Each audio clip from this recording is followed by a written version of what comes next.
il se dégage au sein de l'Assemblée nationale une majorité contre ce gouvernement et contre ce qu'il propose.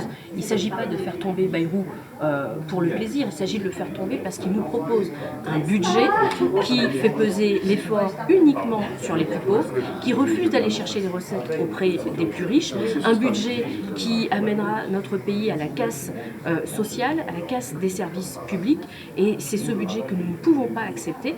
C'est un Premier ministre qui de toute façon a toujours été à la solde du président de la République et de sa politique pro-capitaliste. Nous nous opposerons à cette politique, à ce budget, et donc je voterai contre le vote de confiance à Bayrou. La France et la Réunion en particulier subit le président de la République et ses gouvernements successifs depuis 2017. Elle nous a amené aujourd'hui à une situation qui est véritablement catastrophique d'un point de vue social pour notre pays. Il y a un responsable à cette crise sociale et politique, c'est Emmanuel Macron. Donc après le 8 septembre, il a entre ses mains un outil constitutionnel qui est la dissolution. Le peuple également a un outil qui est la manifestation. Il y a déjà des mouvements qui ont été annoncés pour le 10, pour le 18 et peut-être pour les jours qui suivront.